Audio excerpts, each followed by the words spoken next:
खैरपुर के तपते हुए डेजर्ट पर हवा ऐसी चल रही थी जैसे जमीन खुद सांस ले रही हो। धूप की लालते सी गर्मी, रेड पर नचेती मिराज की लकीरें, और फिर एक अचानक इन्फर्नल फायर का ब्लास्ट। अर्थ फ्लैश से गोस्ट राइडर जाहिर हुआ। जॉनी ब्लेज पूरी तरह स्पिरिट ऑफ वेंजेंस में कन्वर्ट हो चुका था। इस दफा उसके नीचे मोटरसाइकिल नहीं बल्कि एक फैंटम हॉर्स था, जिसके हूव्स रेत नहीं बल्कि धुआं उछलते थे। जब वो आया, उसने फौरन महसूस किया एक ठंडा सुपरनैचुरल खौफ का knot जो दूर किसी अंधेरी जगह से उसे बुला रहा था। करीबी गांव के लोग गायब हो चुके थे, उनकी रूहें सूझ कर खाली जिस्म छोड़ गई थीं। लोगों के दरमियान एक ही नाम फिर रहा था, खैरपुर का पुरस्कार जीन, the genes domain. Ghost rider उस स्पिरिचुअल रेजिड्यू को फॉलो करते हुए एक पुराना आधा धांस चुका मकबरा पहुंचा, एक भूल चुका श्राइन जो रेत के तूफानों ने निगल लिया था। वहां एक घूमने वाले ब्लैक सैंड वॉर्टेक्स के ऊपर वो जिन खड़ा था, एक अजीम जिस्म जो धूल, सया और एग्जारों की बिजली से बना हुआ था। उसकी आंखें दो तपती हुई अंगारों जैसे सदियों का जुल्म झलकता हुआ। उसका आवाज़ पूरे डिजर्ट को हिला गया। आयाक के सर वाले इफरित, तू मेरे इलाके में कदम रख चुका है। मैं लुत का हुक्मरान हूँ। तेरी आग मेरी गर्मी के मुकाबले में एक चिंगारी है। वापस जा, वरना हमेशा के लिए मेरी डोमेन का हिस्सा बन जा। गोस्ट राइडर ने कोई जवाब नहीं दिया, बस अपनी हेल फॉर्ज्ड चेन कमार से निकाली। चेन की खनाक इतनी सख्त थी कि खामोशी को चीर गई। एकदम उसमें हेल फायर भाग उठा, clash of the elemental titans, जिनने पहला हमला किया। आसमान से बिजली की सुनहरी किरणें और जमीन से रेड के बड़े गोलेम्स।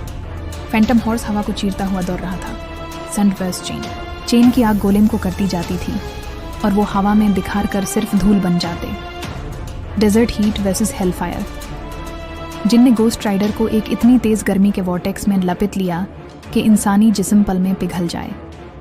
मगर ये हेल फायर था, जिल्लत और बडला का अंगार। जितनी गर्मी बढ़ती उतना वो और भटकता गया। गुस्से में जिन ने अपनी डार्क शैडोवी रोप्स उछाल दी, उन रूहों के दार्ड और अजाब से बनी जिन्हें वो सदियों से पीता आया था। वो रोप्स गोस्ट राइडर को हमेशा के लिए बांधने को निकली थीं।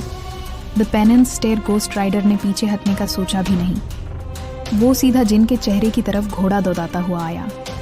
शेडोवी रोप्स उसके जिस्म से टकरा के जलकर खाक बन गई। वो रुका, जमीन पर पैर जमाए और अपना सर बुलंद किया।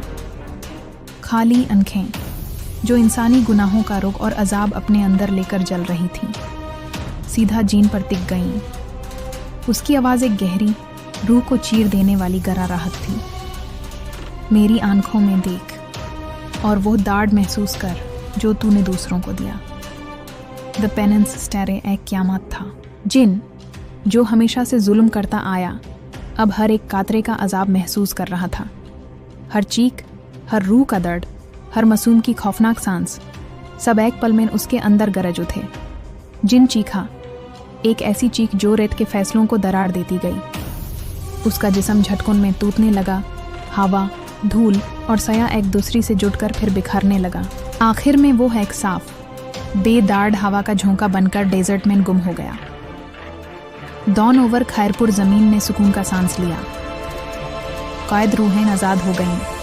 उनकी नरमी और रोशनी ने पूरे डेजर्ट को हल्की सी गर्मी से भर दिया। गोस्ट राइडर की आग धीमी पड़ गई। उसका फर्ज पूरा हो चुका था। वो वापिस अपने फैंटम हॉर्स पर बैठा और एक आखिरी ऑरेंज ब्लेजे के साथ स्पिरिट ऑफ वेंजेंस रेत की गहराइयों में गायब हो गया। खैरपुर पर अमन वापस आ गया, जब तक कोई नया जुल्म उससे दोबारा न बुलाए।